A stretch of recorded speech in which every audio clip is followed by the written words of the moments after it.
And here we go. The train is continuing. The Stronger Together podcast is back with you. We've had 4 amazing speakers, and I'm thinking through my head, like, I am just so fortunate and a little selfish for doing this because I get to meet so many great people. So I think part of the podcast is really built on learning from so many other people. And just like this event, it's the first time we've had this event, Elevation AI, here in Maine, is part of the great learning that's happening. And it really is about bringing people together, learning from them, and then learning with each other here as a group. We have about 150 people here. It's the first time we've had this event. The snowy, rainy, cruddy weather up here didn't hold people off. We are here. We're going strong. And talking about going strong, bringing in our next speaker. He had a session this morning. I look forward to hear all about that and his work. Michael, welcome in. Thanks for having me. Nice. So I was just going to say, wow, we made it through the tsunami. We did, and we're very lucky. So now that you did make it through, for those who don't know you, share who you are, your work, and your journey through education. Oh, I would love to. So again, my name is Michael Hale, and I have the longest title in Portland Public Schools here in Maine. It's the Director of College, Career, and Citizenship. So I'm a school counselor. I'm the Director of Guidance. I'm the Technical Director for our musical theater. I'm a big, huge proponent of all things technology, and most importantly, intellectual and artistic curiosity. That's my thing. I could go on and on. All right. Well, one of the things before you came on, you asked about your hair. Your hair looks great. Thank you. And this is real. This is real. And so one of the other things is I want to make sure to see your eyes too. They look great. So when we're going to do this, I know it's awkward, but we're going to look at here. So because the audience, we've got many people tuning in already, they want to see you as well, which is awesome. And for the people that see you every day in Portland, what does some of that work look like? I know you kind of said it a little kind of jokingly, and I do this and I do this. What does your day-to-day work in technology look like? Right. Well, first, I want to say I'm very fortunate to be a co-founder of Casco Bay High School here in South Portland, but in Portland, it's an expeditionary learning school. We started as an outward bound expeditionary learning school. And I've been very lucky because I'm able to kind of harness all my talents and skills and passions, not just writing recommendation letters and helping students find their career path.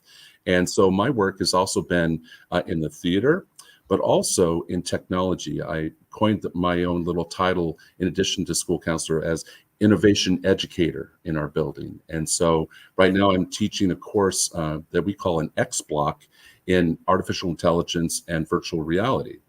And so when I was presenting this morning, I was talking about how my students are playing around with AI in different ways. We're creating stories, we're having fun with art, we're hanging out with AI agents, character agents. We're doing a lot of things, but we're also working right now with our partner, the Rue Institute, which is part of Northeastern University.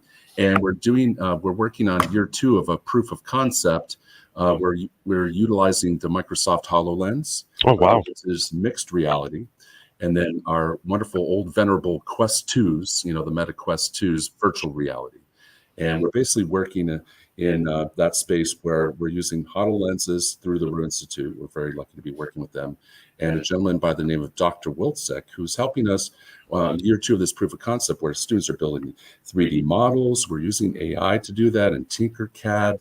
We're using ChatGPT and other AI tools to create narratives as part of a narrative game design. And it's all about curiosity, the entrepreneurial spirit, and being creative.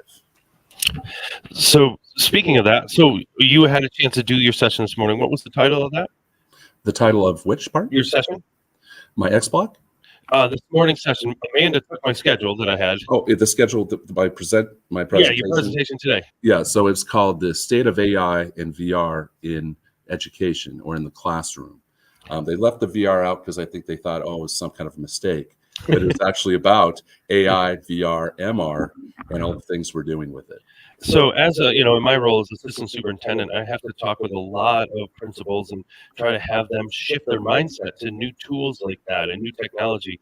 How are you having those conversations with school leaders to say, embrace some of this, really use this for students? So are you talking about how I'm talking about with with my colleagues and district leaders, students, all the above, right? Yeah. I'm making sure that everybody from superintendent, school board members, all around the circle, students, parents, that it's okay. We need to be curious. We need to explore instead of being afraid of it. We need to explore. We need to play with it. That's what I was talking about this morning in my presentation, that teachers are beginning to come around, but we have several teachers who aren't. But I'd say in the last 6 to 9 months, last spring and now into the fall and winter, people are starting to use it in their classrooms. My wife is an adult ed ESL teacher. She's using it to create lesson plans. I could go on and on, but that's what I'm talking about, saying, give it a shot, try it, get in there, try this, try that, and be curious. Yeah. So in this, elevation AI, it is about trying and it is about experimenting. Is there some tool that you use that you're like, this is really supportive, helpful for me, for yourself? Right. So, for example, in my X block, and this is all online in our the Elevate website, we're using everything from kind of the old school Tinkercad to something new that we're playing with, 3D-Fi AI, which actually creates 3D models using literally a prompt. So we could type in purple cutlass sword for pirates, and it will make one. And it can also show you the wireframe. We're playing around with character agents, where we're learning how ChatGPT and other tools are utilizing that technology to create characters and have conversations with them, including Einstein.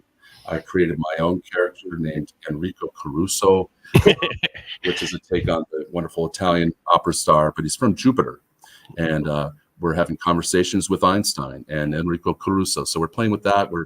It's all about what my students want to do as much as what I want to do. So we're playing around with AI Dungeon and all sorts of role playing and choose your own adventure kind of things, because our goal is to create some type of, and kind of in the vein of narrative game design, create these stories and then use 3D models and play around with characters and hopefully make some kind of a pitch where we create a 1-minute movie through iMovie as kind of a pitch. Hey, this is our cool game or whatever. These are 3D models. These are the characters. And it's all through all these different tools that we're having so much fun, being so curious, and they love it. And they want to do this. Awesome. And I know you're curious. I know you want to continue to learn today. I know you were in a session and jumped out to come here. So I want to make sure you're able to get back to that and see some of those great tools. I know you were in the session, 10 great tools to enhance creativity. So you probably get to see 7 of them because you spend some time with me. Yep. So thank you for coming down, stopping in, sharing some of your work. Make sure to check out the Elevation AI website. You can see all of Mike's work and all the great things you're doing here in Maine. So thanks for stopping in. Stay dry. Thanks so much. Take care, everybody.